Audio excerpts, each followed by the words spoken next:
President Trump returns to Washington today after spending the weekend at his private club in Florida. However, his time away had little to do with escaping work.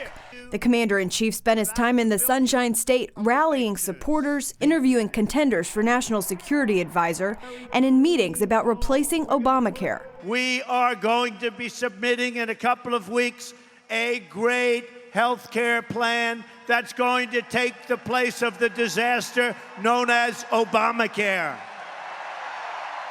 It will be repealed and replaced. Both the president and the first lady came under fire after their rally Saturday.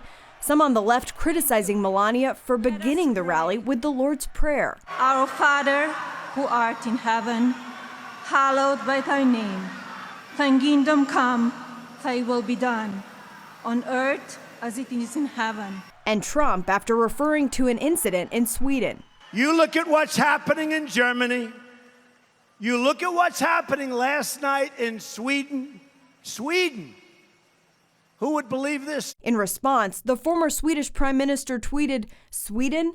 Terror attacks? What has he been smoking? Questions abound." Trump explained his comment in a tweet of his own, writing, "My statement as to what's happening in Sweden was in reference to a story that was broadcast on Fox News concerning immigrants and Sweden." That story on Fox News that Trump referred to was from Tucker Carlson tonight. Carlson spoke with a documentary filmmaker about a surge in violent crimes in Sweden. Some have traced that back to an increase of refugees. During the rally, Trump also took a moment to criticize the mainstream media. Thomas Jefferson, Andrew Jackson, and Abraham Lincoln, and many of our greatest presidents fought with the media and called them out, oftentimes on their lies. When the media lies to people, I will never, ever let them get away with it. I will do whatever I can that they don't get away with it. They have their own agenda, and their agenda is not your agenda.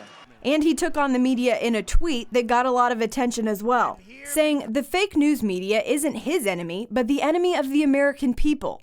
Those comments, of course, setting off a firestorm. If you want to preserve, I'm very serious now, if you want to preserve democracy as we know it, you have to have a free and many times adversarial press. And without it, I'm afraid that we would lose so much of our individual liberties over time. That's how dictators get started. But South Carolina Senator Lindsey Graham, a longtime friend of McCain, says the media has indeed gone too far in its coverage of the president. The bottom line here is America is not becoming a dictatorship. Senator McCain was right to say that we need, as politicians, understand the role of the press and jealously guard it. But I would say this to the American press corps. When it comes to Trump, you're over the top. You're acting more like an opposition party. Every president's had problems with the press. You need to do your job. But from a Republican point of view, I think the coverage against President Trump has been almost to the point of being hysterical.